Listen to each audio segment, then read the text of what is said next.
Okay, so you can go ahead and introduce yourself and this little one. Okay, my name is Leilani Wells. I'm 22 years old, and this is my son, Ethan. He's going on 10 months now. And, say hey! Say hi! Oh my goodness, he did. He did the smile.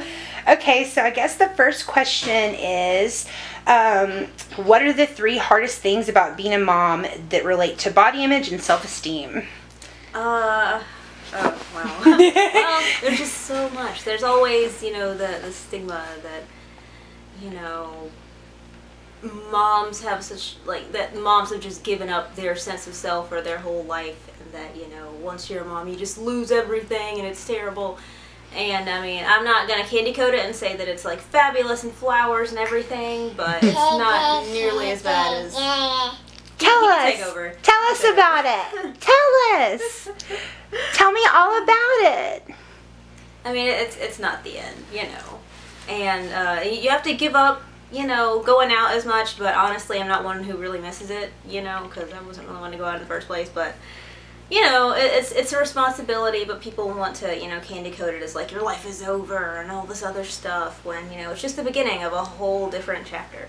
Yeah. And also, body image is really something that most women deal with, Yeah, most people, mm-hmm. but especially women. Yes, and just... Naturally, women, like, if you have a baby, if you have something growing inside of you, you're gonna have things in your body moving around and, like, shifting, and it's not, probably not gonna go back the way it was, which is fine, because, those are battle scars. Like, being pregnant is a journey, and there's, like, no way that you can't win at the end, Yeah, so, for sure. It's a beautiful thing. And, I have to say another thing is there's a huge sexual stigma behind being a mom, especially for me as, like, I'm not necessarily a single mom, but for right now I'm kind of by myself with my baby, so like maybe single, like, relationship status, but not like in parenting. Is that what you mean? Yeah. Okay. Yeah, that makes sense. Well, no, I don't know. Well, to be determined, to be continued. Yes, but, I walk around places and I'm alone with my baby, and of course people are like, she's a single mom, she must have slept around and did all this other stuff, and she must be, a whore, slut, or all these other things, and it's stuff that you kind of get tagged with when, it's not, people don't understand the story, but they just look at you and, give you all these tags and these names. Like prejudgments with, mm-hmm. like, and like, why though? Like, why is there a weird stigma, and like, why do we have to slut shame people? Like, why can't we just exist? Yeah, it's all frustrating. I think that the televisions and the media and everything like that for those sorts of things, Yeah. That's really, like, amazing point. I'm glad that you brought that up. Our second question. Tell me about it. Tell me about it. Tell me all about it. Yeah, I'm the star now. You are. You're a celebrity. Okay, so question number 2. What are the 3 most prevalent pressures you feel being a mother in 2016? And I can hold them if you mind. Oh, no, I don't mind. Okay. The pressure to be married, and that me and my significant other aren't really in a rush to be married, even though we have a son. We're not necessarily in a rush, but everyone's like, you need to be married, and there's a huge, just attack on people who, don't want to be married but have kids. Yeah. I'm not exactly sure. Yeah. But, I'm not necessarily ready to spend all that money on a ceremony and a ring just to satisfy people when, we're all happy. Yeah. And why should there be a rush when you guys, if it ain't broke, don't fix it? Exactly. So what do you think, like... Exactly! So what do you think the second, like, biggest pressure would be being a mom in 2016? Like, there's a lot of a broad spectrum of things that I feel like maybe magazines or other people. Yeah, there are always issues with, like, maintaining a good body image, you know, is like, you know, moms should be wearing this or moms shouldn't wear that, and, you know, policing women basically and telling them how they should and shouldn't feel about their bodies. Like, you know, if they want to wear a bikini, you know, they're like, oh, you shouldn't be showing your stretch marks, which I, you know, am currently really stressed out, you know, about like my stretch marks, you know, my boobs aren't where they used to be, and things like that. And there's just a whole, you know, stress about, well, moms need to cover up, and you know, you don't want to see all of that, and you know, but then at the same time there's a pressure to, you know, bounce back after being pregnant, and it's just a bunch of different directions. It's like they're telling you one thing and then, you know, pulling you in another direction, and it's, I don't like to look at magazines. I used to look at things like that and be like, yeah, I'm gonna do this and this and this, but I just realized it would just stress me out. Yes, like, why, Mom? Don't stress about that. Exactly. I'm more important than that. I'm more important than that. I think he gets it. You get it. Okay, so you can go ahead and introduce yourself. I'm Courtney Bolt. I have 2 babies. One is 4, her name is Simone, and I have an 8-month-old little boy named Jack. Okay, and so I guess my first question would be, what made you want to participate in a Beautiful Bodies photo shoot?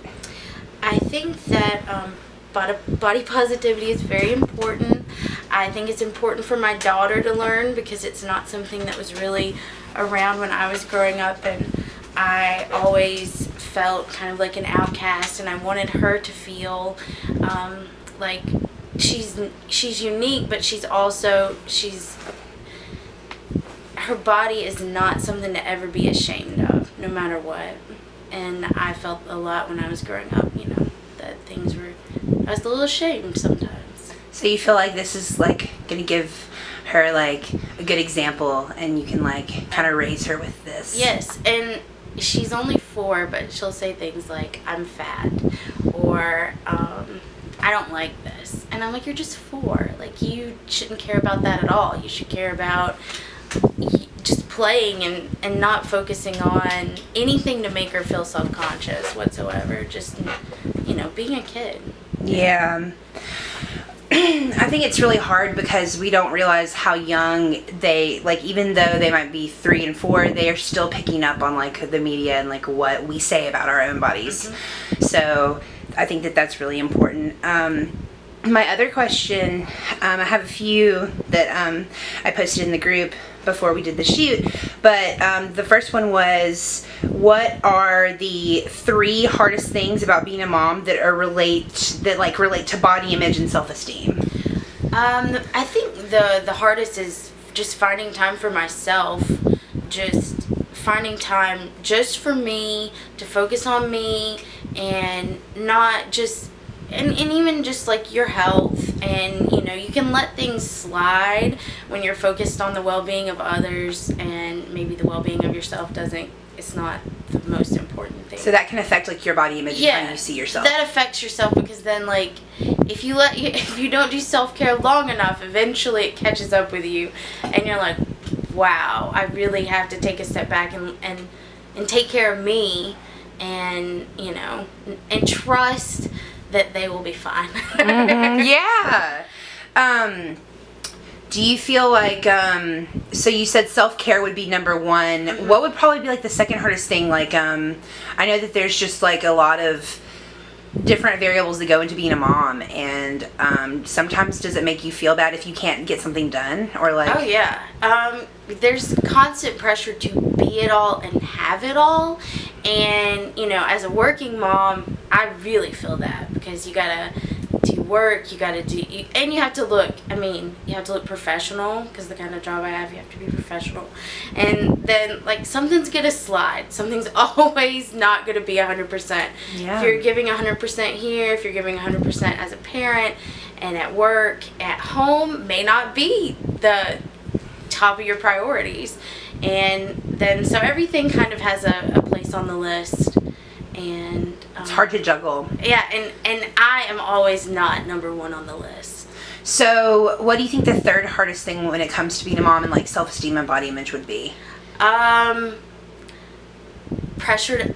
I would say, because I have an 8-month-old, is to bounce back, to come immediately back from having that cute pregnant body to being, oh look, I turned right around and I'm back where I was. I'm exactly the same person. Like the whole hot mom thing on the magazines. Oh, the hot mom thing, and not just that, but like just obviously being all there, being the exact same person that you were, but better, because you've just given birth naturally and like, you know, to this beautiful being, and you're supposed to be like not changed at all. Yeah. But you are changed. Like, you have a child, you are changed.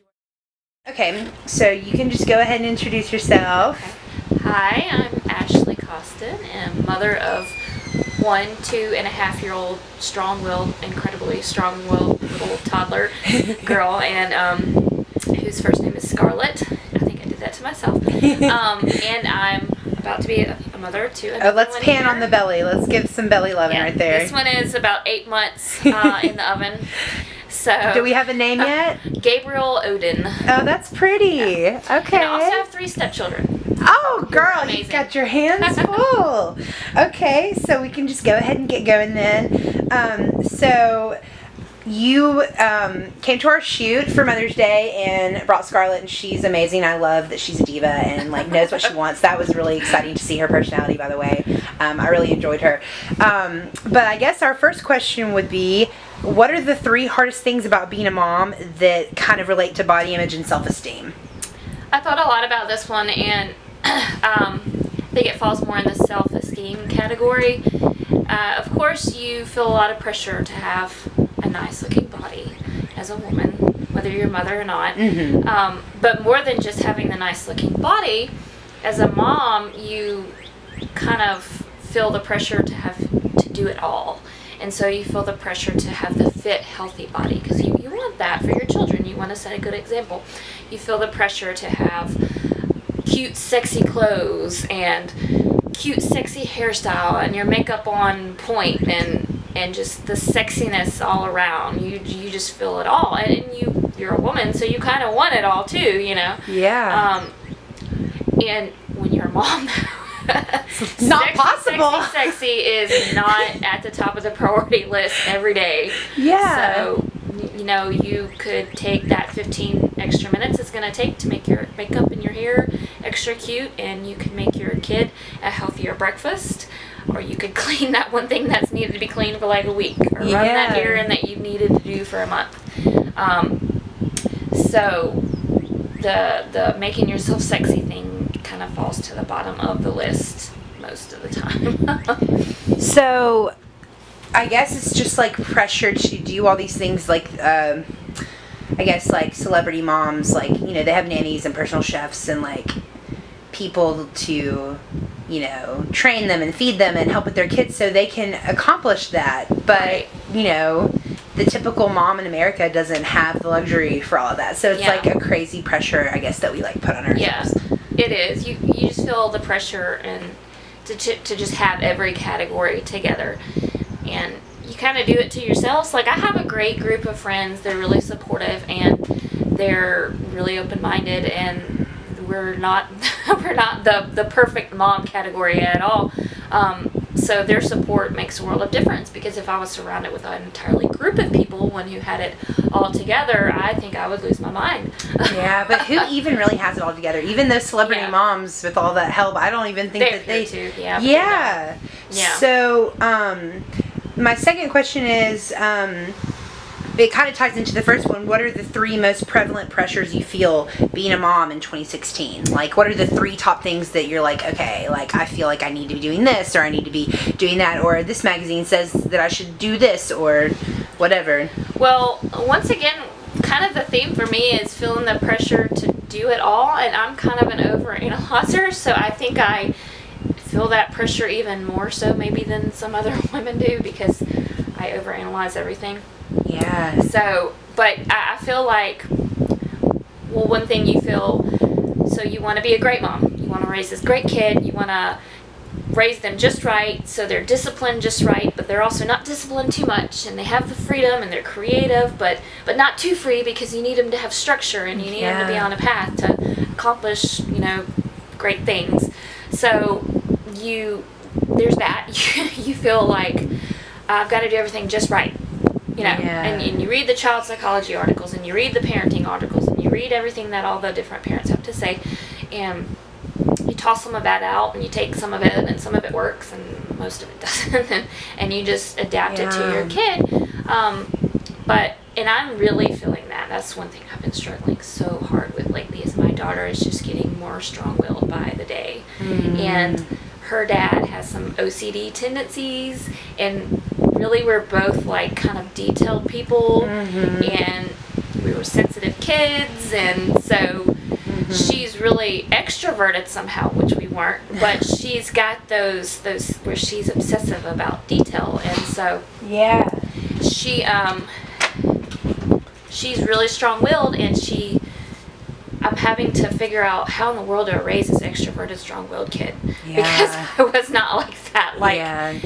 And then I feel, before you're a parent, you might have judged someone. You might have seen like a parent in a store have with their kid completely out of control, and you're like, oh my gosh, that kid's a brat. Like, I've done it. I'm really sorry. I'm really sorry at this point. I think at some point maybe we've all like thought that, and we're just trying so hard. My little girl just like throws tantrums a lot, and I try a million different techniques, and I'm still trying, and I'm not giving up, but I'm struggling, and so I definitely feel that pressure to do everything just right in the discipline area and the structure area.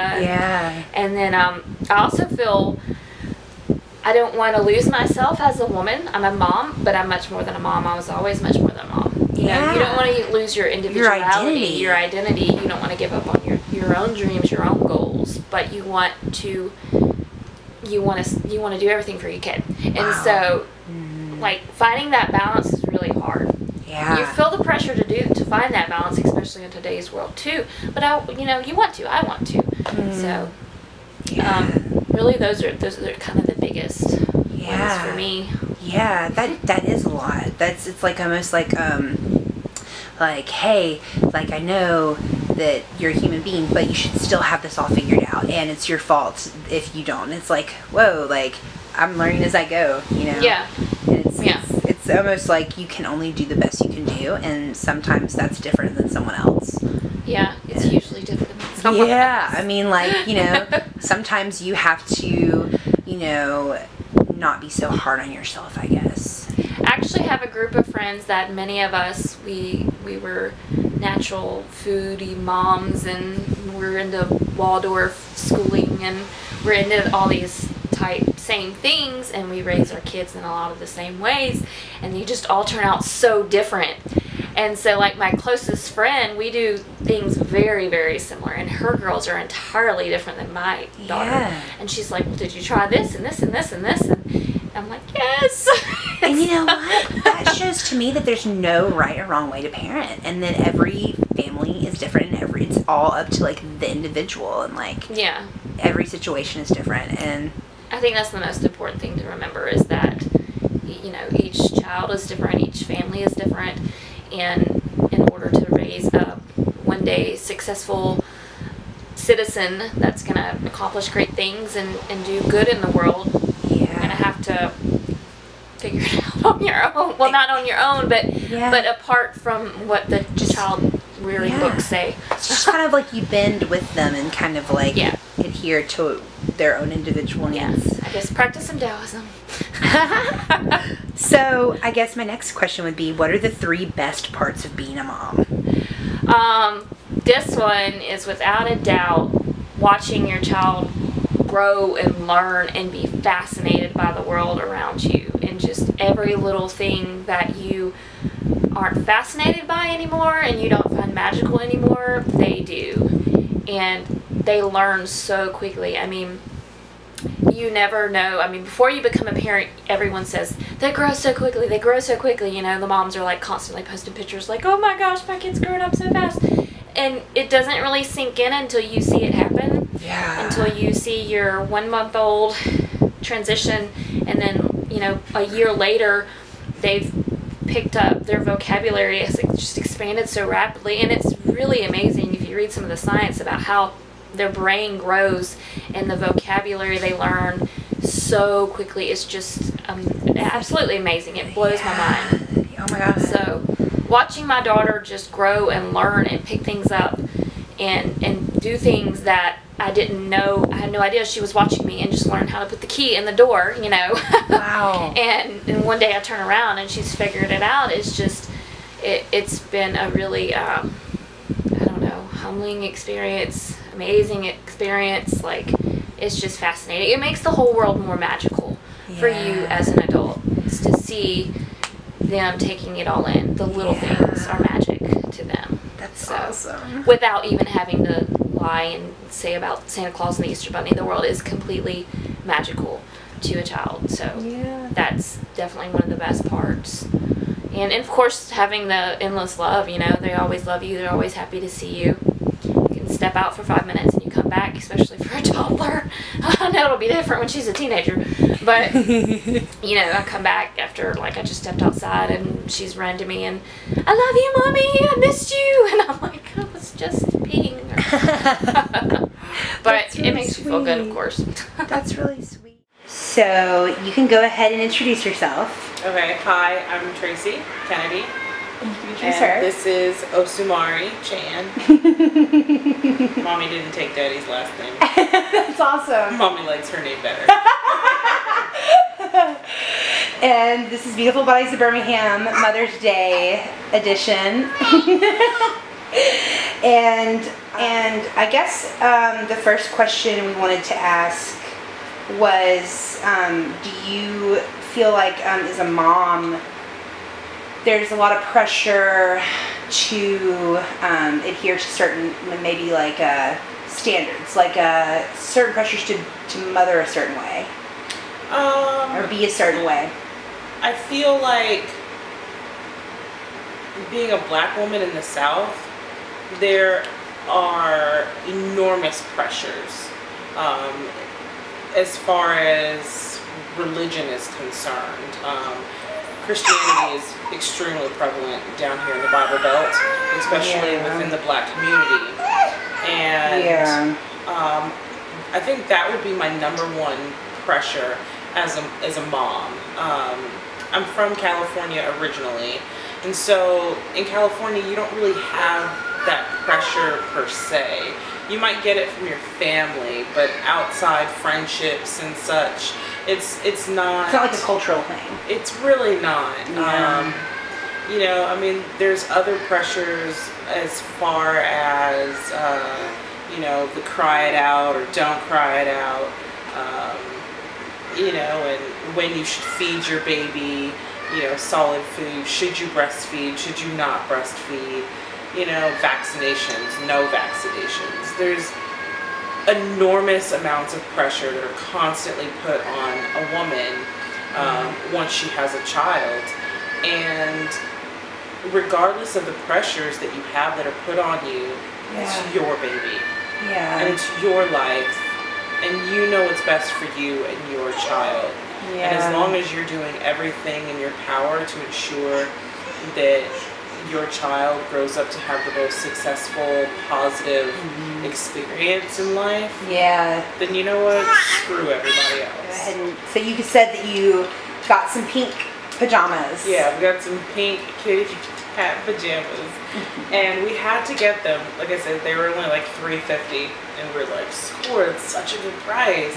We'll pay, you know, $12 for the boy pajamas. And so we asked him. We said, son, we said, how do you feel about the pink pajamas? He's like, that's okay, Mom. I like kitty cats. Exactly. And he came home and he put them on. And he stood in front of us. He said, look at my kitty cat jammies. I said, that's what's up. High five. Son, high five. You know? Yeah. It's like one of those things that you realize, you know, with your own kids, that all of these things that were taught to you as a child, you know, girls only wear pink, boys wear blue, and so on and so forth. It's just these ridiculous myths and standards and these boxes that people put you in because people put them in those boxes, you know? And that's all people have known for so long, so it's hard to stray from that. It really is. So I guess you are trying to walk that line with letting them be themselves and not having to put pressures on them. Like you're trying to say, okay, I know that society wants me to raise them this way, but I'm going to do it my way, and my way is accepting them for who they are. 100%. I have him repeat all the time that I do not conform to the rules and regulations of what society says I should and should not be. I define me. Yes. And we stick to that. Yes. This is something that you want and it makes you happy and it doesn't hurt other people. Son, you frickin' do it. Yeah. Rock it till the wheels fall off. You want to pee out in the yard? Guess what? Whip it out and do it, kid. Mom does not care. That's the way to be.